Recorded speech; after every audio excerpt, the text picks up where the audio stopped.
work? How did you end up here? How did I choose just to like opt into putting myself online? So this started. How much do you want me to go into this? But it started in 20.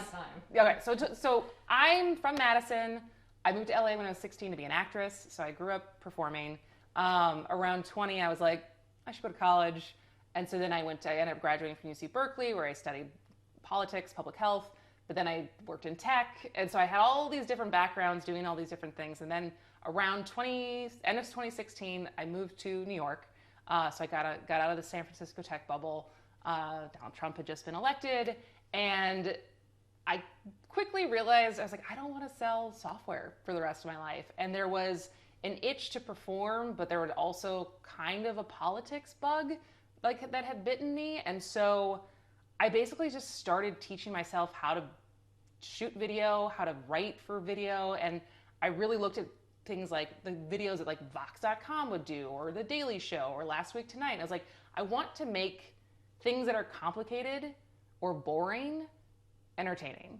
And like that has sustained what motivates me, is like things that would behoove people to understand, but how do you like format it and talk about it in casual language so that it's more accessible for everyone. And so it started in 2017 as like more national stories, and then in 2020 is when I got back to Wisconsin, and so folks started focusing specifically on Wisconsin news and culture. Okay. Do you find that people are kind of disengaged to a level where they need something to be bite-sized and also funny? I mean, that's such a general way to put it. I think people are busy. I think that was a big thing that came down when back in 2016 in that election, living on the coast, living in the super liberal city, of just kind of these like bubbles of, if you don't work in politics or you don't work in news, and you kind of just like what gets through to you through osmosis is like a certain sliver of like the reality of what the world is like, because you're not going to read everything. There's right. So much content out there. And so I know it only paints a small picture of everything that goes out, but I do think that there is value in packaging stories and how they're happening and trying to explain them. And then if you want to learn more, give the resource or where you can learn more, right? Like where you can read more about it, where I learned about what I even summed down or like summarized it into a smaller piece. Because as we were saying before, like someone like now being on maternity leave these last 3 months has opened my eyes of like, people aren't just consuming news. Like they're doing their jobs, they're taking care of their kids, they're buying Christmas gifts. And so making it little bite-sized things that they can take in as they're scrolling through their phone inevitably, right. I think is of value. Oh, 100%. And so when you first started posting and you kind of thought, I'm going to give this a try, what platform did you start using? Facebook and YouTube. Because I feel like Instagram, that was when there was longer videos. So it was like 5-minute videos, and it was like, how do you post this on Instagram? So it was still YouTube and Facebook. And then truly 2020, with the rise of TikTok, it changed how I made content. And I think the biggest thing that really TikTok has done, at least for me as a creator, is lessen perfectionism. Of just like the ability to like just make it and get it out there, because you're just going to make another one, because it became so much easier to just talk into your phone, and you were almost rewarded for the more authentic it looked versus being super polished. Yeah. And so it became a lot easier to make more and also just get it out the door and make another one. Right. So when you're doing it full time, is there a schedule? Like, do you feel compelled to post a certain amount, or is the algorithm? I feel compelled to post every day. Do I post every day? No.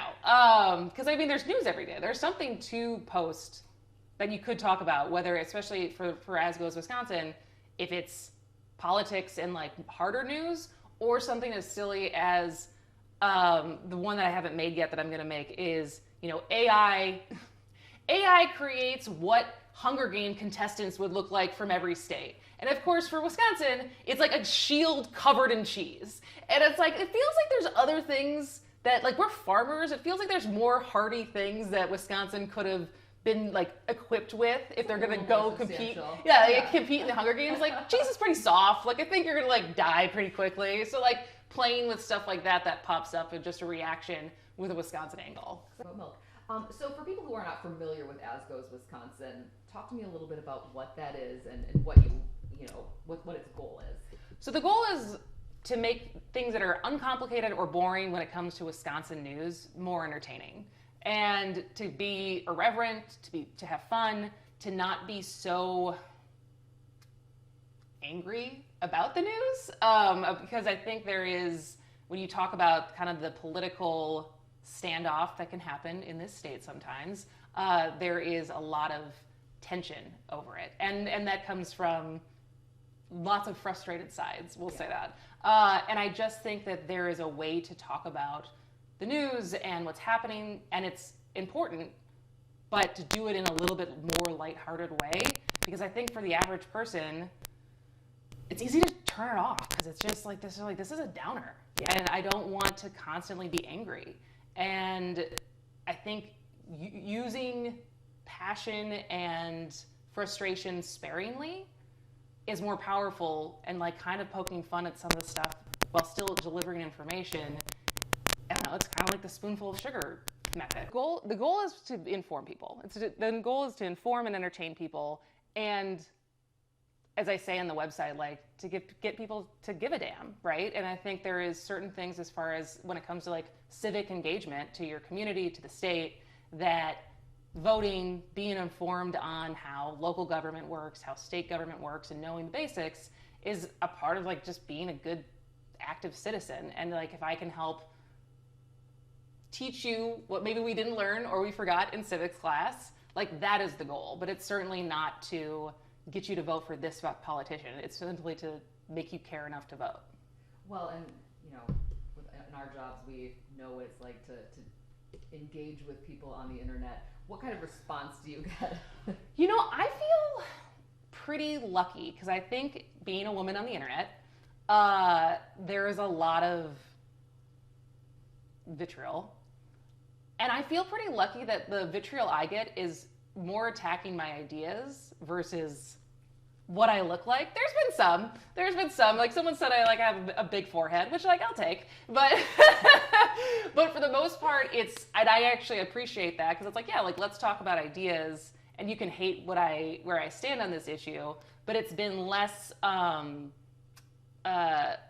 thankfully, knock on wood, compared to I know a lot of other women who it's been a lot rougher. Right. And so it's less personal. It's less personal, and that could be because I haven't hit a certain threshold. I think maybe once you get to a certain level of eyeballs, that becomes inevitable. But so far, it's been more than tolerable. And I think the thing that always sticks with me is, why would you ever take criticism from someone you wouldn't take advice from?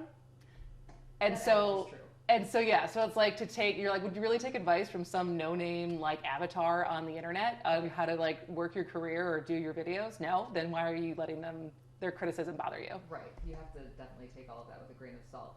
So you started posting, but this has grown beyond social media. Radio shows, videos for the Journal Sentinel. Talk to me a little bit about that and how all of these opportunities have come along.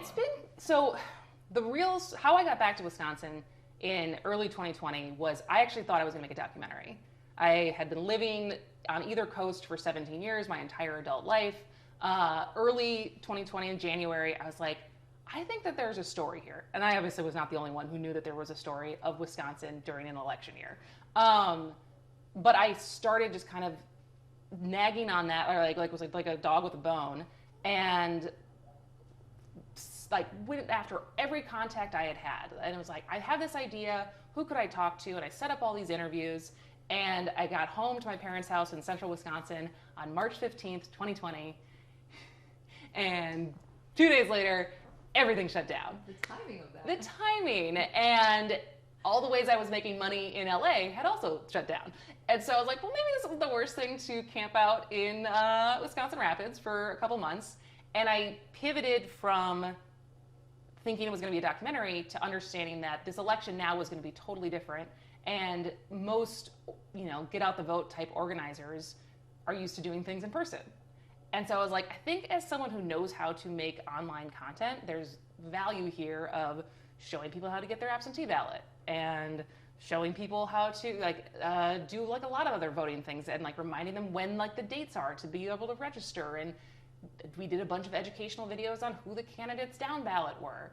And that kind of just took off in a way that the content I had previously been making never really did. And every time I talk to someone on the phone, and this is probably this like Wisconsin camaraderie, but instead of, the LA or the New York response, which is like, yeah, I'll call you. It's every call I had ended with, you have to talk to this person, this person, this person. And then people actually followed up. So there was something about coming home and how, not even just friendly, how helpful people wanted to be. And like I found that there was an appetite for this tone of content, of taking the news, adding jokes to it, making it in digestible pieces, that I didn't have a job lined up, but I was just like, I think I have to stay. And so I like moved back from LA to Wisconsin. I was like, I'm not staying in Wisconsin Rapids. And so for me as a city girl, I was like, it's either going back to Madison or Milwaukee. And I had never lived in Milwaukee, but there was something like a gut instinct that said, I think you're gonna like Milwaukee. And then I met my now husband, and we bought a house, and I have a kid, and I have a dog. and so that's like the ability to make stuff that people actually wanted was very cool. And then it opened up a ton of opportunities. And so I got to Milwaukee, I didn't have a job lined up, and I just was making content every day. And that turned into George Stanley of the Journal Sentinel shooting me an email being like, we should talk. And that turned into me doing opinion videos for Journal Sentinel as they're trying to figure out how do they want to be online and do video. And then that turned into WTMJ for a second being like, do you want to do a part-time fill-in host? And then I was on the morning show for a little bit. And then that turned into, do you want your own radio show under the Civic Media Network? And so each thing kind of has opened up more doors, which is really cool because I think it's still, I can take that what the mission of As Goes Wisconsin is and apply it to different mediums. And it doesn't have to just be short videos. It can be a radio show, it could be a blog, it could be a newsletter, as long as the kind of, the goal of it is always entertainment, information, digestible. How did you settle on As Goes Wisconsin for the name? Well, so it used to be as goes Ohio, so goes the nation, right? Yeah. And then as Ohio has become, more predictably red, yes. And Wisconsin is so unpredictable, but truly is, as we know, as people who live here during the election cycle, is a decider in which way the country goes. But it's even more than that as far as goes Wisconsin, so goes the nation. Like, I feel like when you really look into how much of a canary in the coal mine Wisconsin can be, like, we are the state that has one of the most liberal and one of the most conservative senators. Like, we had Scott Walker before we had Trump, who kind of ran on this like divide and conquer mentality. Like, we, even going further back, the things that we did like with Bob LaFollette and some of the legislation that started in state, like kindergarten and unemployment and stuff like that, that then got adopted nationwide. Like, there's all these examples of Wisconsin kind of like predicting where the country was going. And so that's why I felt like a pretty apt, and it was available. The domain name was available, so that was a huge, and all the social medias, it's like that's a big, That plays a part, for sure.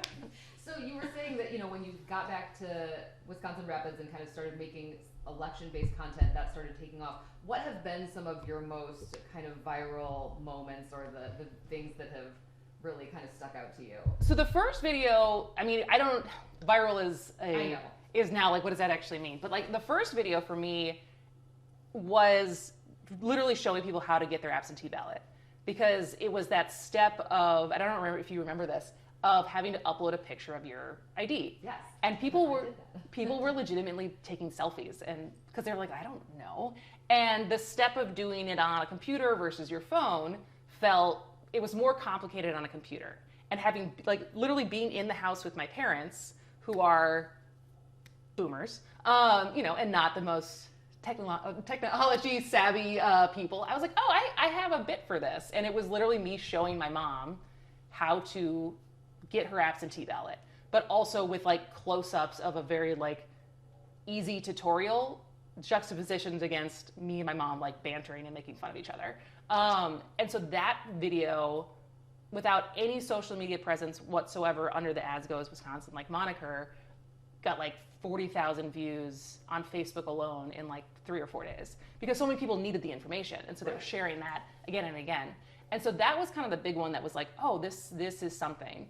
And then in the time since, there's some ones that kind of surprise me, but I think it also taps into what people care about. But I would say, like, I did one for Journal Sentinel about Kiel, Wisconsin, when that unfortunate situation unfolded. And then even as recently as talking about childcare. And I think it's so, when something does really perform well and you start reading the comments of like how many people are like, this is affecting them, is where the validation and like the motivation to keep going is, of like, thank you for talking about this. And like people really like clicking with the content and then sharing it, because even if they already agree, it sums it up in a way that they think that like other people can get on board with it. Right. Being useful and entertaining. It's the secret sauce. All right, so we are approaching the end of the year. Any predictions for 2024? Oh God, I'm smarter than that, right? I'm certainly not in the prediction business. I have a funny, why I'm definitely not in the prediction business. I used to do Wednesdays with Steve Scafidi on WTMJ, and it was the morning of January 6th, 2021, and he goes, what do you think's gonna happen today? And I go, I don't know, like it can't be any crazier than it was, right? Yeah. And then it was. So I am not in the prediction business. I can bank that there will be a lot of money spent nationwide and in the state of Wisconsin. Wisconsin will get a ton of attention. We have the RNC on top of everything else. Like, I think what's cool about being a mid-sized to smaller state is that we do benefit from the Electoral College and like the attention and the spotlight that gets put on our state and our culture, and which is cool, which is an opportunity. Like sometimes it's exhausting to watch the election ads, but it is great for Milwaukee. It's great for Wisconsin. I don't have any predictions though of who's gonna win. I think it will be. We can say it's gonna be interesting. Just to put it lightly. If nothing else. All right, last question. So what does this work kind of give back to you? I think there's two sides. I think there's the side of actually enjoying the work, right? I think so. There's times that when we're like, what do you want to be when you grow up? There's outcome oriented. Like, it sounds good to do this, or to be a rock star. Sounds awesome. But like, are you willing to put in the 10,000 hours to be really good at that musical instrument, or writing songs, or are you like want to be a tennis player? Like, are you going to put in the work because you love the work? Right. And I think finding this is the first thing out of all these different careers that I've done that the outcome feels as good as the process of making the final thing, right? Like, I love learning. I love getting to read and consume, because like I always say, like I'm not the direct journalist, right? Like, I'm not doing any direct reporting. I'm taking the work that a lot of reporters are doing and repackaging it and making it more fun. And so like I love reading their work, and I love coming up with an angle for it, and I love actually performing it. And then I also like do love when something performs well and it makes an impact. And when I, the ego in me is like, I have something on my refrigerator literally of like people who will come up to me at a restaurant and be like, thank you for what you do. And like the fact that it's not just kind of falling on deaf ears, but people actually value the content, that they feel like they get more informed out of it, or they feel like there is a voice that is talking about things in a way that no one else is doing. And so I think the fact that it actually feels like there's value being delivered is also why it's very easy to keep doing those.